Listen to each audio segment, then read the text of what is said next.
Isso tem uma mudança muito profunda, né. Como é que você tem visto tudo isso no você que é membro de conselho de Sim. várias empresas, ainda são vários experimentos, né, mas como é que você tem visto as Acho aplicações que o ponto é principais? perfeito. Eu acho que, eh, a gente viveu uma explosão de dados, vivemos aquela era do BI, né, soluções que de fato transformaram dados cada vez mais amigáveis, interfaces incríveis, mas ainda assim, dados em relatórios, Uhum. tá, que ajudam ou ajudavam processos decisórios, mas com uma série de barreiras, enfim.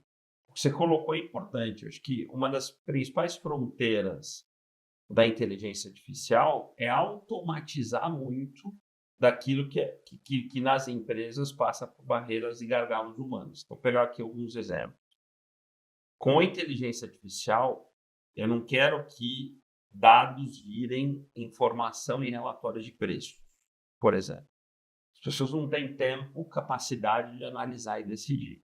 Eu quero que dados virem decisões automáticas sobre preço. Deus. Preço é um exemplo. Você pode dar o mesmo exemplo sobre estoque, reposição de estoque.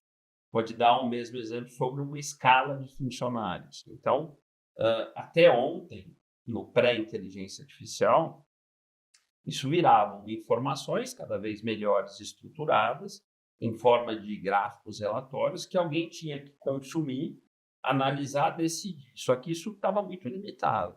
Então, o que você usou como processo de automatizar um pouco a empresa, tá no cerne disso, tá? Então, a inteligência artificial, no fundo, ela vai assumir parte importante da gestão da empresa. Claro que a gente está falando de partes operacionais.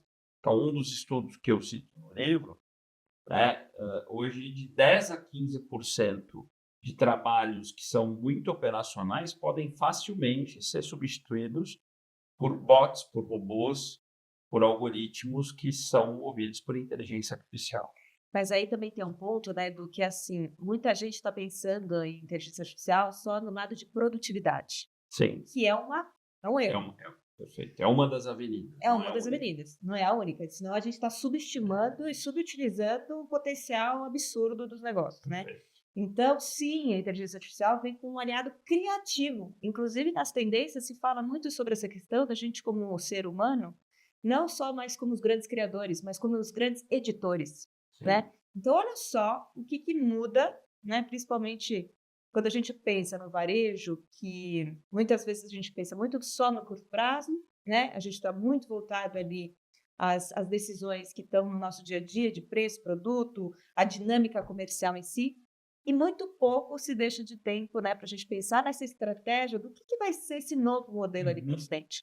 Então a gente fala muito dessa mudança sistêmica que tem que ser pensada, porque a estratégia tem que passar para ser repensada num breakthrough, na inovação, na disrupção, e tem que ter tanta importância quanto, né, na agenda estratégica, quanto o core business, né, aquilo que é o nosso dia a dia. Porque senão isso está passando como um trator, né? A Sem gente dúvida. estava conversando que, assim, nesse último ano, quantas empresas de varejo Ficado, ficaram para trás? infelizmente. E aí vou até dar um spoiler para a nossa audiência.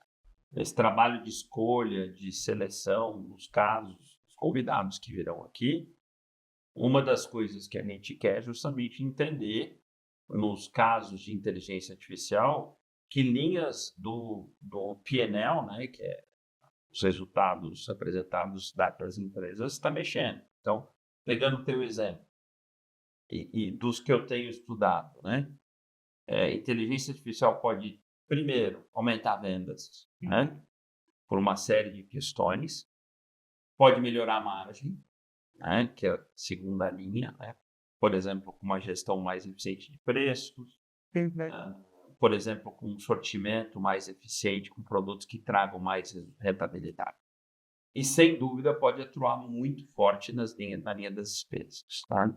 Seja substituindo trabalhos que são muito operacionais, seja fazendo uma gestão mais eficiente da alocação de recursos. Então, e varejo hoje é isso, é vender mais, com uma margem melhor, com menos despesa, que é o que vai dar uma última linha mais interessante. E aí tem que ser uma agenda de todos, porque é o que você colocou.